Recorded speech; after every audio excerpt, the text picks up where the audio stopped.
Hello, everybody, and welcome to the Purely Vanilla podcast. I'm joined by TriNitroT as always, and this week we will be talking about the state of Minecraft servers. Now, you can catch us on Spotify, YouTube Music, and YouTube, all with the same content. Nothing's been cut, nothing's changed, and well, let's get on with it. So, Tri, what have you been doing in Minecraft this week?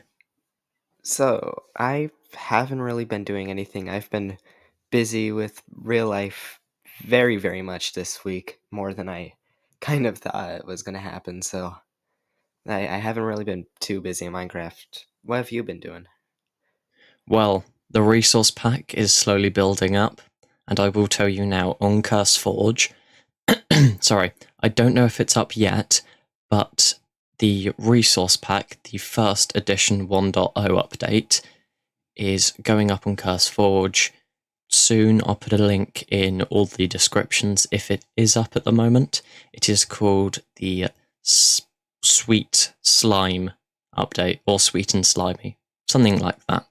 And the sweet is a play on wheat, because now I have retextured wheat seeds, wheat, all the wheat stages, honey, honey blocks, honeycomb block, honeycomb, honey bottle, slime ball, slime block, the wither painting, and a cookie. So that is what to expect in that update.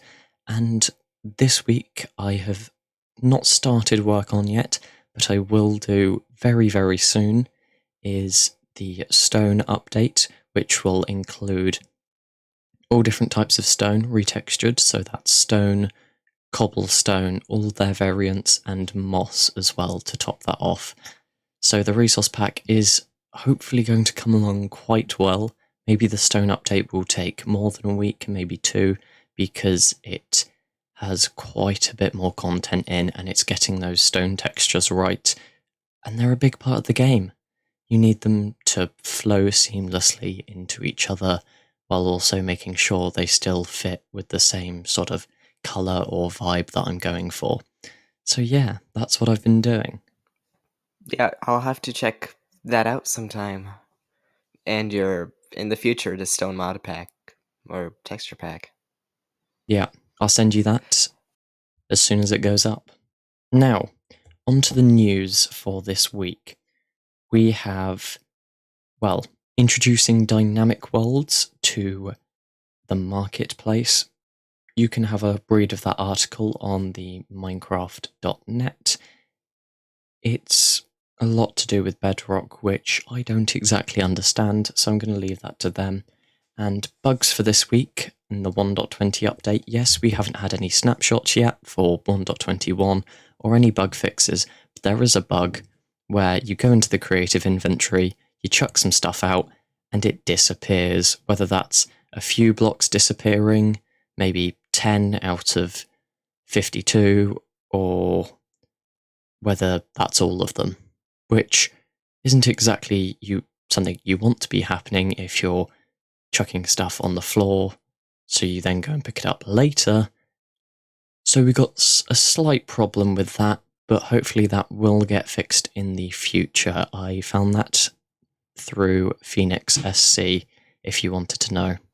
And there you go. Interesting. All right, so now let's actually talk about SMPs. And to know about the state of SMPs, you should really get to know the history of the SMPs, because overall, if you don't know the history, then the current state wouldn't make much sense if you don't know what happens in the past. So I think the main star of SMPs really started with Permitcraft. It was the really big first SMP, I would say, for the first 6 or 7 seasons, which that was kind of the only SMP that was there. There was also others such as Evo and a few other smaller ones, but I don't think that it really picked up until the Dream SMP started, which was in 2020, so we were all at home, so it became really popular really quickly, considering that. And it just started out as a normal SMP, but then it when Wilbur joined, I think that's when it kind of boosted up into the lore aspect of SMPs, and I think it started a new generation of them. Yes, definitely. I can agree with that. And then after sort of you had Dream SMP, which was, as you said, around that 2020 mark when we were all at home because of a certain virus, you then later on had Empire's SMP Season 1, which is very, very nostalgic for me. I know that was only a few years back, but if I go back to watch it, I'm kind of like, that's the first SMP that I watched. I didn't even understand what an SMP was at that point. I was just getting back into Minecraft. So I saw it through Pixelriff's view, and that's how I came across SMPs. And I watched the entirety of Empire Season 1, began to watch Hermitcraft at that point, which was Season 8, so that was my first Hermitcraft season. And then Empire Season 1 ended, which was a bit sad, and Pixel Riffs left halfway through due to whatever. And then we had, well, a lot of stuff in between then. I believe you had New Life, or was it Afterlife? Well, it was one of the two. And it didn't, well, if it was Afterlife, that kicked off really well. New Life didn't kick off as well. I believe that was after Season 2 of Empires, though. Season 2 of Empires, well, need I say more? The crossover was fantastic. You're bringing two of the biggest SMPs together and putting each other in each world. And it was fantastic just to see everybody collaborating. The Hermits building their tower in Empires and then the Christmas town in Hermitcraft. That was amazing to see those two SMPs just collide like that. Yes, there was a bit of lore going on, but it was mainly about the interactions between everybody, and that was just fantastic. And then more recently, you had Hermitcraft Season 10 come out, and then SOS, which has now finished, but was an amazing hardcore ish series where you would be revived with a certain amount of coins, and as soon as there weren't any coins left, you were out of the series. So that was very enjoyable to watch. Also, Pixelriffs, can I just say, made a massive, beautiful hole in the ground, which went all the way down to bedrock and was massive, and then had the, well, what had been taken out of that hole raised above it with bits of technology around it, so it was holding it up and taking it out of the landscape. And it was quite big, to say the least. So yeah, that's the SMPs to this day, really. I think now that you bring up SMPs such as SOS and other ones that were really big, such as Lifesteal, I think SMPs really also with the Life series made by Grian, which is kind of how we met too. Yes. Oh, that was ages ago. So, that is another point. The Life series, well, there's been so much hype around it. People love it. And that's why people made their own series revolving around it. And we weren't the only ones. Back in, well, beginning of this year, 2024, sort of end of 2023 was when things started brewing, was Finite Life. This was limited life, but with a bunch of us. And that is how I met Tri, and that's why we're here today. Long story, long story. But should we just say I didn't win that one? Now, the question is, what makes a good SMP? It's a question. It's a really good question because with most SMPs that you see now, I think most of them, besides big ones such as Hermitcraft, kind of more focus on the lore much more than actually kind of playing the game. Which, if you're into lore, I mean, you do you. But I generally like seeing people enjoying the game for what it is. Yeah. And there was sort of a thing where all of the SMPs really started off as SMPs, multiplayer worlds where you and your friends would go play Minecraft, help each other out. Just Minecraft. That is how it began. And that's really what I love seeing, is that way of just normal Minecraft. No massive wars, fighting, or maybe there can be the slight war, because that's always fun to incorporate that in. But like Hermitcraft, that's managed to stay with the times, but also keep that vanilla, original SMP style, which is amazing. Like I said in the last podcast, anything that can stick around in Minecraft for ages, such as Herobrine, is perfect by this point. There is nothing wrong with Hermitcraft. It is to the point, perfect. And then you've got other SMPs which add a new element to the game of like maybe fighting or just destroying each other's bases constantly. Which, yes, it's fun as maybe a mini series, but as a full time series, it's not how it was originally, and people do still want, a lot of people still want that original Minecraft feel of SMPs, that just playing Minecraft with your friends sort of thing. Not killing each other, maybe the odd kill, because it's funny, but helping each other and working through the game and building whatever you want to build. It's very nostalgic because that was how it was originally in, when was multiplayer added? 2011, 2012? It was sort of around that Yeah, sometime point. back then.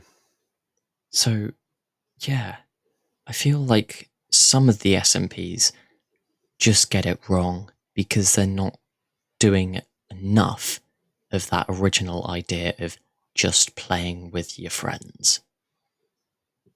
I think it kind of stems from a branch of SMPs, kind of like hardcore multiplayer, where like the big one, of course, Lifesteal, and also kind of the Dream SMP with its 3 lives. But I think hardcore, having just that exist, makes promoting things such as wars and griefing and all of that other stuff more. It kind of persuades you to do those things because it's hardcore, so there has to be a winner, right? Yeah, you've hit the nail on the head there perfectly. And it's the case of making a server that also stands out. Whether that's Hermitcraft being the big one with just keeping to normal Minecraft. That's why Hermitcraft, in my opinion, is so successful, because it stuck to that original idea of what SMP should be. And then Empires, because that grew really large. It was that same, we're going to help each other out with a bit of lore in, and lore's fine because it adds that slight element, not that overbearing element in Empire's case. But it can be overbearing, and it can stop people from enjoying that content because it's not original, as in classic. It's not what it used to be. Whereas Hermitcraft, Empires, and even SOS kind of hit it on the head because it was still helping each other out and not really griefing whatsoever. Yeah, I think SMPs are usually best when you kind of stick with what their goal is. Like, even for life series such as Third Life, which was the very first one, they kind of didn't know what was going to happen. They thought it was just going to be a full cooperative until like someone turns red, which that definitely did happen, but it got a lot more. I'd say it got a lot more chaotic than they were thought was going to happen. Yeah, definitely. Because it was at the time an experimental series. They had no idea what was going to happen. Like, even at the beginning of Empires as well, Fwip said, I don't know what's going to happen. And you don't until you start something new or get into the second season. You have no idea what's going to happen. There could be wars, there could be fun, there could be collab, there could be whatever. And it's just stemmed from this of, it's amazing, to be honest. Yeah, I totally agree with you there. And as well as making the SMP memorable for what it is, such as the ones I've named previously, they've got to have a good name. Hermitcraft. Well, it stemmed from the idea of being a hermit and by yourself.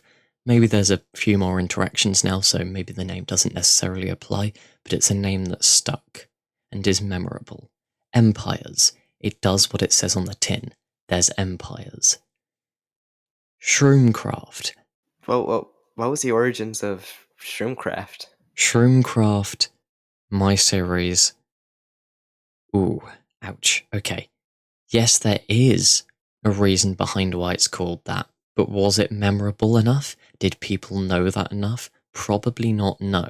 Because, of course, you had Daisy as the controller in Series 3, but that's because I kind of, well, and end of Series 2, because I kind of had to make Shroomcraft Shroomcraft. The original story of it was I set up a single player world, found a mushroom island instantly, and then found a cow mushroom, called it Daisy, and then sailed off, built a house, etc., etc. And that's the idea came from. So I kind of went down the lines of, I'm going to make everything mushroom themed now, which worked for me. But when it came to an SMP, the name Shroomcraft didn't mean anything to anybody, which I now kind of regret, but it is a name that has stuck with me. And that's why in the future, I would probably not do another season of Shroomcraft.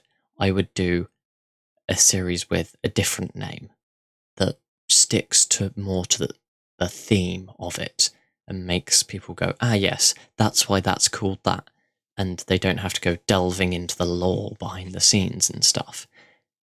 So you need to make your name memorable, whether that's because of something it stemmed from, but people still know where it stemmed from, and a lot of people know, or whether that's it does what it says on the tin, basically. Like, as I've said before, empires, or third life, last life, double life, limited life, secret life, all of those, and real life. Well, that was more VR than Yeah, real life, but you get the point. yeah. The name stemming from what's happening is, I think, kind of key. I think it should definitely highlight the entire series, like what it's about, rather than like in your case, Shroomcraft, which kind of only applied for one season, really. Yeah, and I regret it, because it hurts so much that I could have come up with a better name and maybe it would have become a tiny bit more famous, maybe not. But names really matter. Names of thumbnails, names of YouTube channels, names of players in games, it all matters. The names and the visuals always matter. They are the biggest things that people can slip up on, get wrong, and if you get it right, then, well, you've got something perfect, amazing. Yeah, I think something relating to that, I think everyone listening can probably relate. When you pick a name when you're like a child, you doing you now you'd probably have a different username. If you have the same one, good for you. We most of us probably have a different username than what we had when we were younger because it doesn't represent us as much. Yeah. When I was younger, okay, this is quite a reveal. When I used to play on the Xbox One that I've got. My username. Okay, prepare yourselves, everybody. Was Big Orang Baby.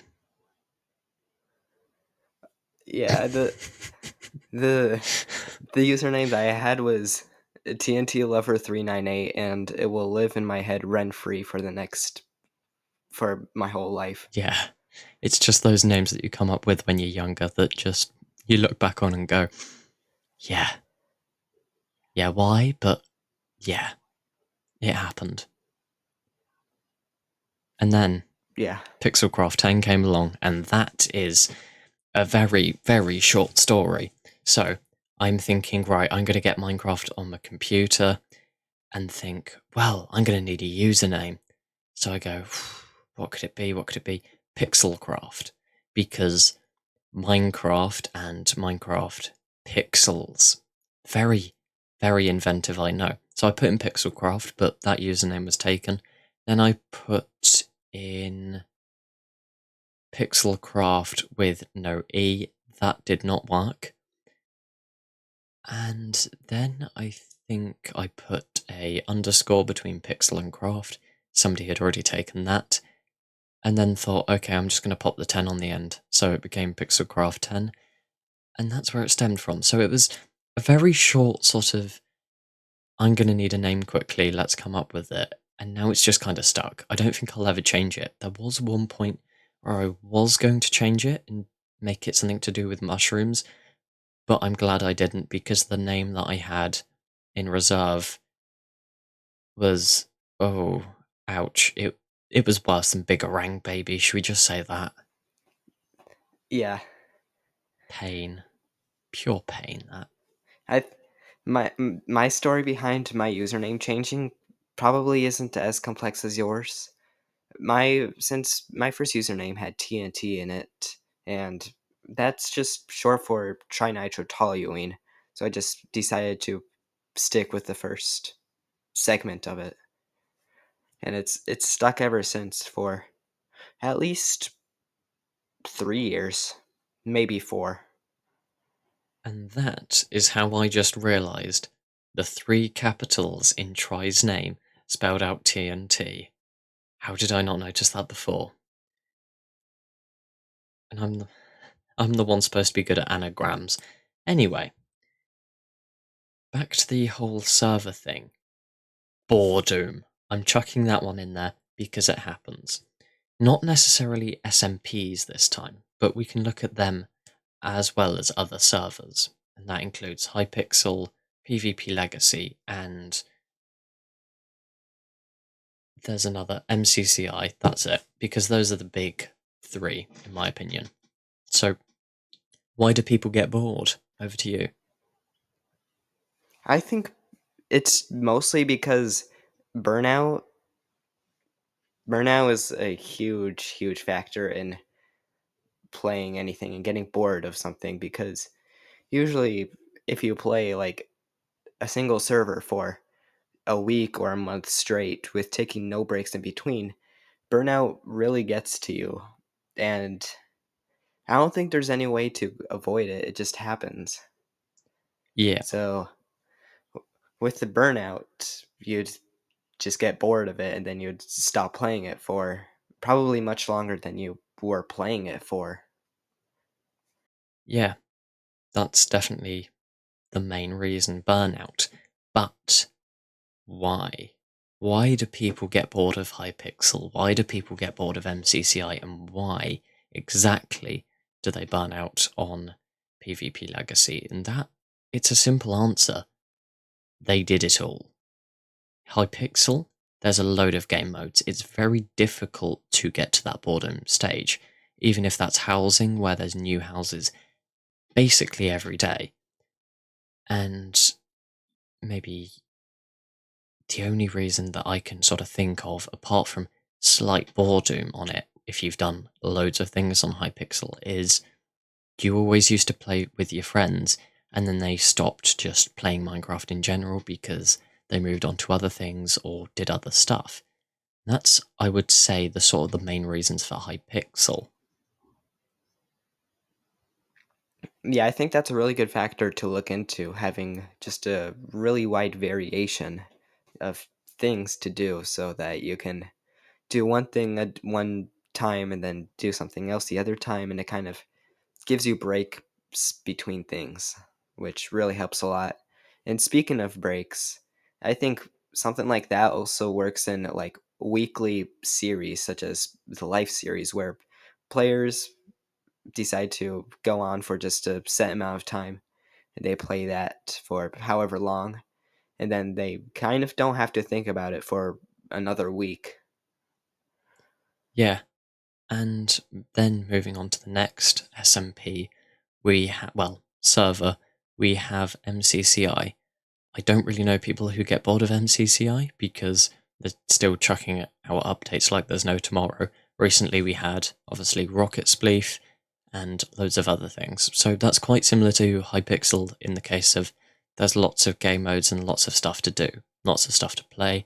There's also rewards for getting to a certain place or earning a certain amount of XP or whatever you want to call it in a game mode. And that's very sort of similar to Hypixel. And that's how they keep it, is that reward. And finally, PvP Legacy, which is the one that I would say people could get burnt out very easily on because it is what it is, and that's it. PvP Legacy, there's PvP, and there's PvP, and there's PvP, and there's no mini games or anything else. So I haven't played on it recently because, well, I haven't needed to do any PvP practice, but it's still there if I want to have a go at something, and maybe with the introduction of the mace, if they update it to 1.21 soon, I will, have to take a look at that and see what people do with the mace and wind charges, because that would be something very interesting to look at with the whole, you know, is the mace overpowered thing, because one wind charge and a mace, and you just killed the other person. So it kind of adds a new mini game side of things into PvP Legacy, which is interesting as that's not something really seen before, unless you count the TNT minecarting, which I'm not great at. I normally blow myself up, but there you go. I was going to bring that up actually because when I played PvP Legacy back a few months ago, I messed around with a lot of the features such as TNT minecarts, and they turn out to be much more effective than you think they might be, because people usually don't expect it coming. Yes, especially if you remove the swords and the bows, just build up and chuck it on top of them. That they do not see coming. Believe me, I've done it quite a few times. Bit sneaky, but there you go. Not necessarily PvP, but it's still kind of a mini game, and that is one of the reasons why PvP Legacy holds its player base. Maybe not as well as Hypixel or MCCI, but it still holds it because of that whole aspect of they can do whatever they want. The player base can choose what they want to do and then go crazy with it and make their almost their own mini games inside the game, like we said with TNT and the Mace when it eventually gets updated to 1.21, which I will be looking forward to. I've kept on going on to Minecraft and going, come on, update the server. I want to see what it's like. But I think it will be maybe a couple more weeks or a month until we see that, but I will be interested in it. Also, if you can hear a dog barking, there's a dog outside. You probably hear more of him. I apologise, he's quite loud. I think that since you bring up like updating servers, I think it's kind of important to SMPs to kind of keep them fresh as when new updates come, such as like what they did in Hermitcraft, you would kind of regenerate the world a little bit to add those new features, which can keep your server alive for much longer. Yeah, updates are always necessary. Update, update, update, and new features, and people want to play with those new features. Like, for example, let's go Dalek mod server. Beautiful server. Maybe the player base is a bit dodgy, but I'm keeping those opinions to myself. But they still update with the Dalek mod updates as fast as they can.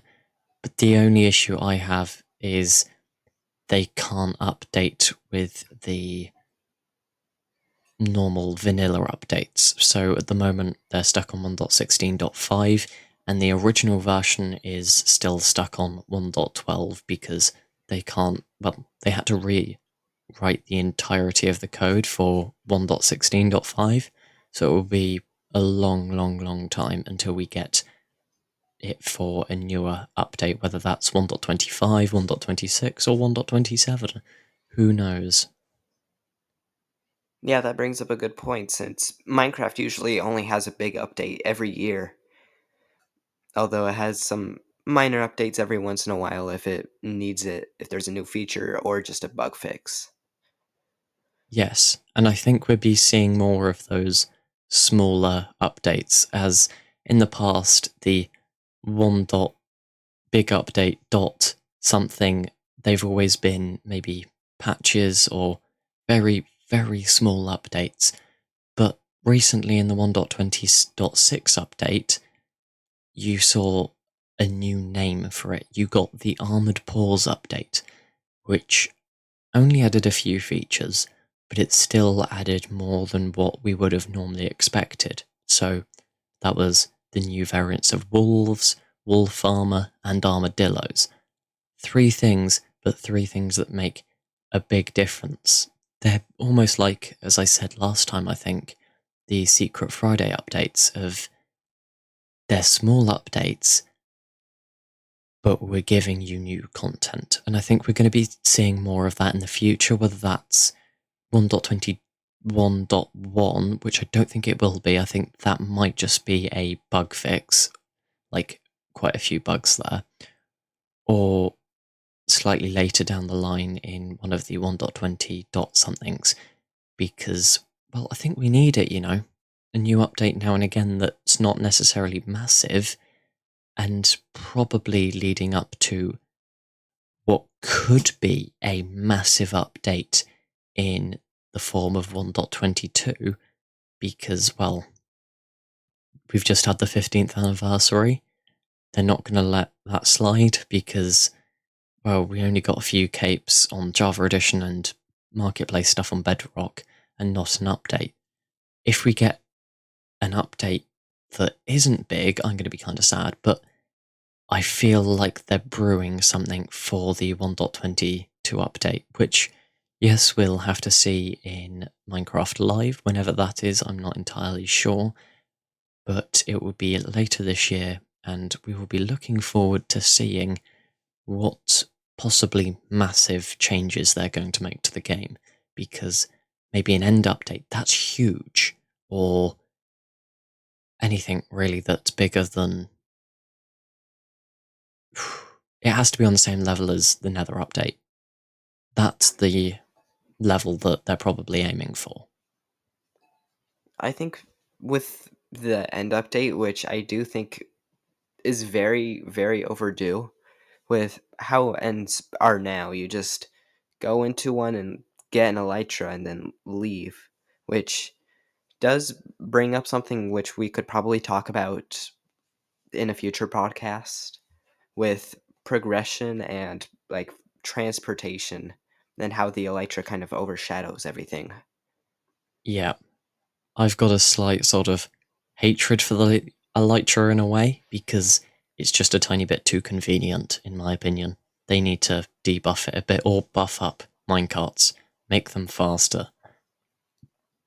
In the words of Camman In, 18. in the words of Cam Man.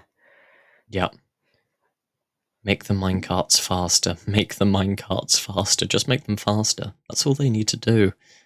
Or add a few new rails. That would be interesting. Imagine cross-section rails. That would be beautiful. But going back to the whole end thing, an end update is, as you said, very necessary. Because it's just barren wastelands. And maybe that's the, well, it was the original intention for the end, but it was also the intention for the Nether. and we got a massive update there with 4, 5 new biomes. So the end update, definitely new biomes, maybe a new ore. Not something like netherite though, because I feel like going from netherite to, let's say, enderite, it feels then too overpowered to have that level of armor. So maybe if it has some other property that, I don't know, makes you have an effect of your choice, or something along the lines of that. Maybe you can throw Dragon Balls at other things. Okay, maybe that's a bit overpowered, but you see where I'm going. Not just normal armor, something a bit special and something that is on par with netherite or below, even, and not whatsoever above, because that could just mess everything up. Like in hardcore, you can die with netherite. Yes, it's hard, but you can still die. As soon as you get to the point of it being difficult to die, you have a problem. Like netherite, it's the highest you want to go, and that's it. You don't want to go Yeah, I any think higher. that also kind of brings up a kind of core problem with most PvP servers. Once you get netherite, I think PvP starts becoming unfun since they last for minutes on end with like no winner, which kind of Yep. drags out everything. Yeah, like on PvP Legacy in the past where I've just clicked on somebody else's pack and thought, okay, let's have a go, and they've just had full netherite prot 4 armor on, and then a bunch of strength and other potions, regen potions, all of them.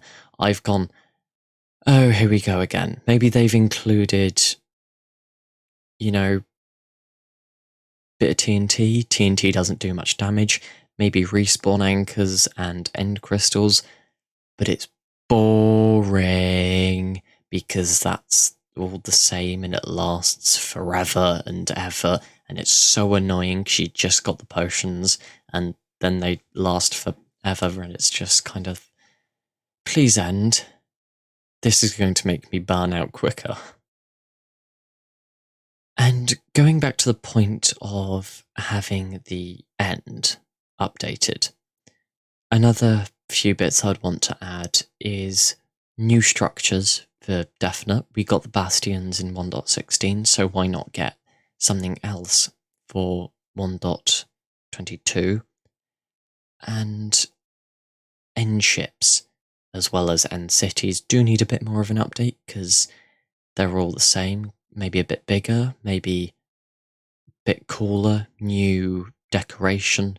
Also, purple blocks, please make them have, you know, a slightly nicer texture because those purple pillars are, ooh, Dude, yeah. ouchy. They hurt. They're like, they're a 6-pack on a block. Like, why do I want to have a purple 6-pack in my garden? Just Yeah, no. it's a very niche block, which, I mean, some of them having them are fine, but I think pretty much every block should have a really good use and like Yeah, being versatile. and I know. Yes, definitely. That was the point I was going to try and make because let's say you've got dark prismarine. That's a load of tiles. Perfect. Mwah, look at it. Prism and purple. It's just tiny bit wrong, to be honest. Like, if they made it maybe a slightly different purple or a darker purple, I could get along with that very well, and is probably what I'm going to do in the resource pack, to be fair, when I get there, because much of a darker purple colour could work with, let's say, crimson and with dark oak. That would look perfect, and maybe alongside a roof that's got, I don't know, warped wood and dark prismarine in. Because, well, those two kind of contrast each other and look nice from different sides of the street. It's just, that would be much nicer than what it is at the moment. As for the pillars, I don't really know. Just change them to tiles and call them tiles because pillars, where are you going to use purple pillars? somebody tell me. Quartz pillars are bad enough, but at least you've got a use for them in like museums and stuff. Yeah, I think the best use for purpur is when you pair them with quartz, which it's really just the best combination ever. And also if you use Yeah, amethyst with it too, which is a nice little two different purples which you can use. yeah. And I mean, if they were to change the texture, or as I'm going to do, change the texture of purple, change it so it's slightly darker like amethyst, because then, well, they'll work along a bit better and will obviously probably be used more because of that darker tone. Yeah. Like, they'd have to do it. The end blocks definitely there needs to be a lot more of them and kind of a different variation of them. Although most of them would probably just be Yeah, whites and purples, maybe blacks since we have things like obsidian.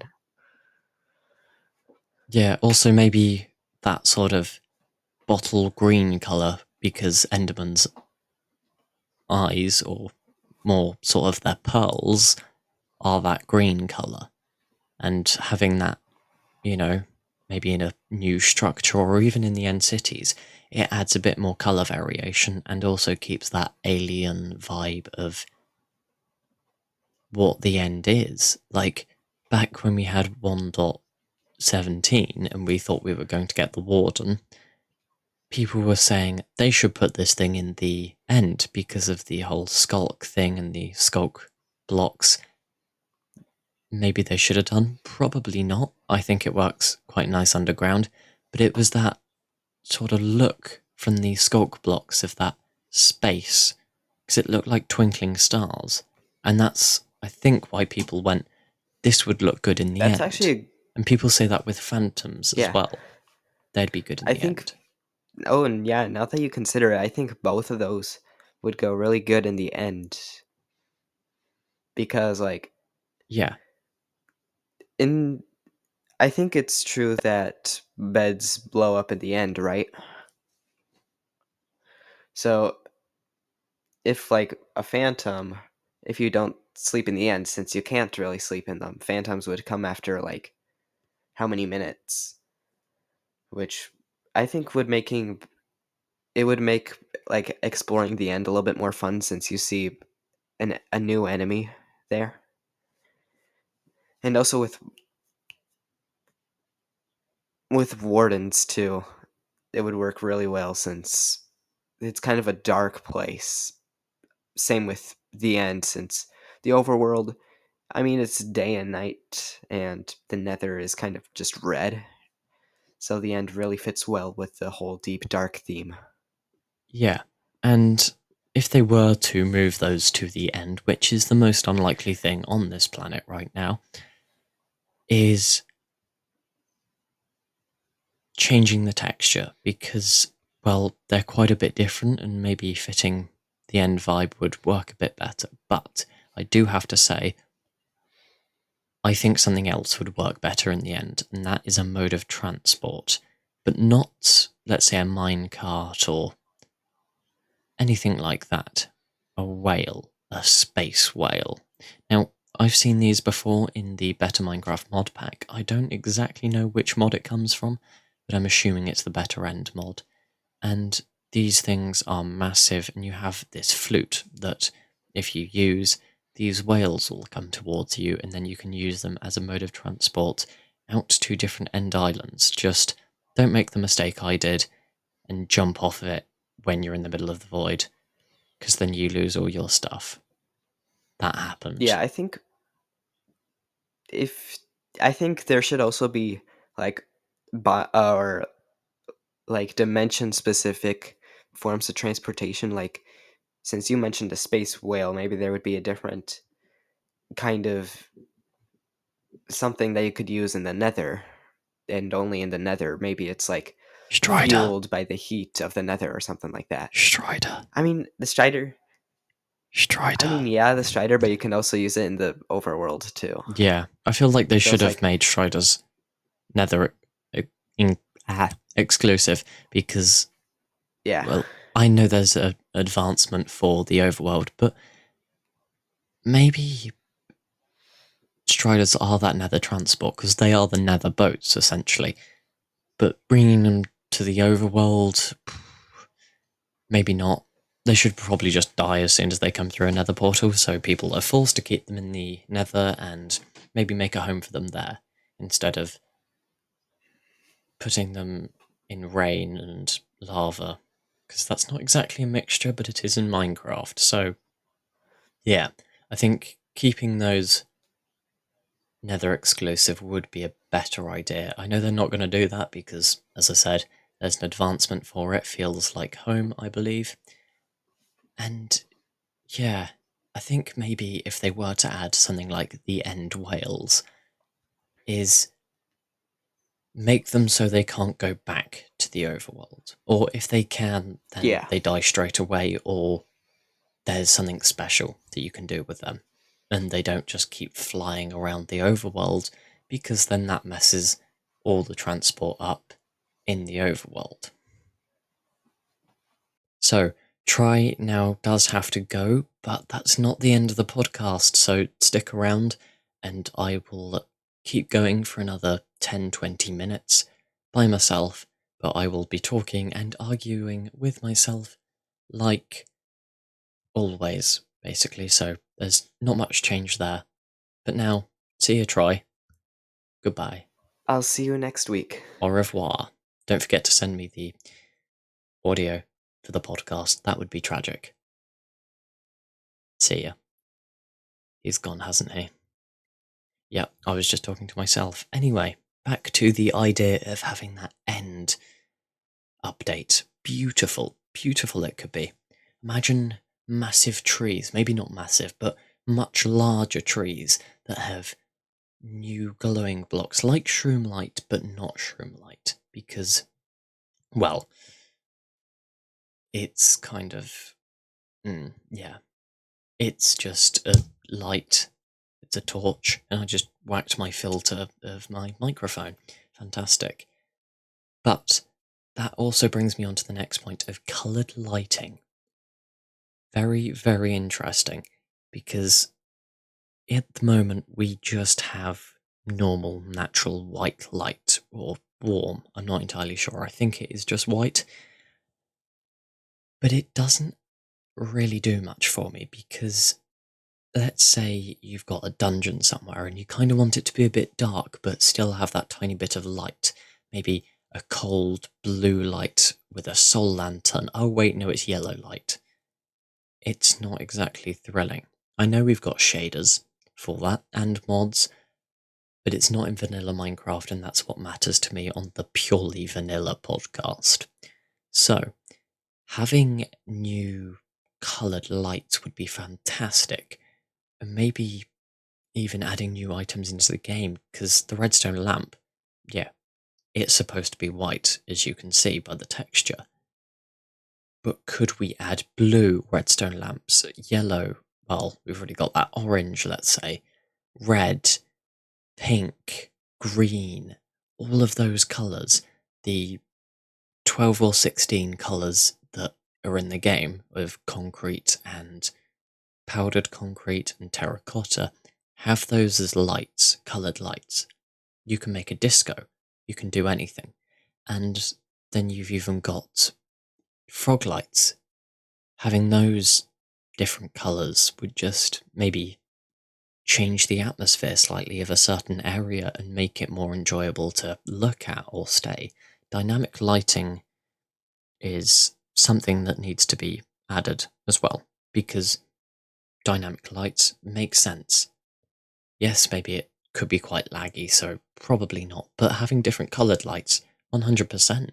I'm all for it. And then for the end, you could have bottle green coloured lights like ender pearls, or purple lights. Well, we've kind of got that in frog lights, but maybe a stronger purple, or what other colours are there in the end? Those sort of greens and purples, or blues even, in their respective biomes, and having these lights light up as you walk into this massive biome filled with green and greenery, really, in that case, with, I don't know, massive tree in the background, new logs, everything. It would be beautiful and perfect.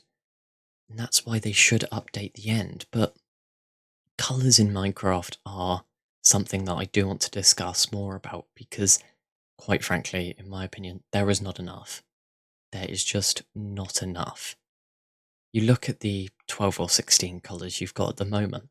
Yeah, before the 1.12 update, we barely had any, but that doesn't mean we don't need more. Because having maybe pastel colours would be very interesting, as they'd go with different builds slightly better instead of having this bright orange and this bright lime green and these bright colours that just kind of get in your face a bit, to be honest, sometimes. So having those slightly more muted tones could work perfectly with certain builds. Like, I'd know I'd definitely use pastel colours. Definitely. And maybe even some darker shades.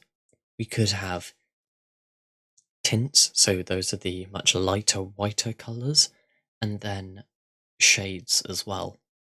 And then we could have an entire colour wheel, which could look very nice, but at the moment, as I said, we've only got a limited amount of colours, but we want more. I want more. Do you want more? Go on, tell me in the comments. But yeah, we just need those colours to pop, and maybe not as pop as much as they do, but still to pop. And have those in different builds, and maybe as rooftops with dark oak wood. I've got an obsession with rooftops this episode for some reason, and dark oak wood. That's interesting. Anyway, moving on from that. We need more colours. Whether that's, as I said, in concrete or terracotta, or beds. Don't know why we'd get beds and not concrete or terracotta, but there you go. That could maybe be in a new block that also works with those colours and doesn't necessarily have a plank texture, or really a texture that drains away from that blank sheet of colour. Still have, like, I don't know, something like the mushroom blocks. You've got that red and speckled white for the red mushroom, the purely brown look, see what I did there? The brown look of the brown mushroom, which is a slightly different shade to what we've got in the concrete blocks or the terracotta blocks. And then the perfect white of the stem, which technically we have got already, but it's got a slightly different shading to it. And that can then work in builds where white concrete or white terracotta especially may have not worked, or even wool. Wool is one of those ones where you don't necessarily use it on too much, but it's also very useful, whether that's for rooftops on marketplaces. I've said it again. I really need to stop with the whole rooftop thing. As I said, rooftops on marketplaces or anywhere else that you need that sort of wool cotton vibe, really. And having more colours, as I said, of wool even, would just make it slightly better. So expanding on that idea of having more than one colour. So that's for wool, terracotta and concrete, and beds and candles and dyes and whatever. And dyes, you can have different ways of obtaining those dyes. You don't necessarily need flowers, like we've seen it through bone meal and ink sacs. They're completely different to let's go and pick a flower and see what colour it gives us. But having a different new flower, or maybe not a flower, maybe a block giving us a dye, maybe a bigger flower or a smaller flower. No, okay, not small flower. We've already had that. But maybe a big, big flower, like 3-block tall flower. Something like that that strays away from the normal 1-block or 2-block flowers that you can then just go and get dye from and I've said flower way too many times that it does not sound like a word. I apologise. But there you have it. It's expanding upon what we've already got. And I feel like that's what we need to have at the moment from Mojang or Mojang as some people say, is expanding on what we already have. And that's been the theme throughout the past few updates. Like, look at 1.13, expands upon the oceans. 14, villages. 16, nether. 17 and 18, the whole world generation. 19, expands upon swamps and the underground. 20, expands upon deserts slightly, and the other thing that 1.20 expanded upon, why has that gone out of my head? Anyway, and then 1.21 expanding upon, once again, the underground, the weapons, and, well, in 1.20.6, wolves, which is normally considered part of the 1.21 update, but it was 1.20.6, and we can't forget that. It's important that we look at what we've already got, say, yeah, it's good, but we can always make it better. It's good to be grateful for what you've got, but also to see what potential you have in it for the future and how you can expand upon those ideas and make something better than what's already there in front of you, and something that you don't need to get something new. You can work on what you've already got. Like, we don't need another dimension at the moment. We need an end update before that. Maybe a skulk dimension at some point, but even then, that's still expanding upon what we've already got. As for a new dimension, not yet. I don't think it's time.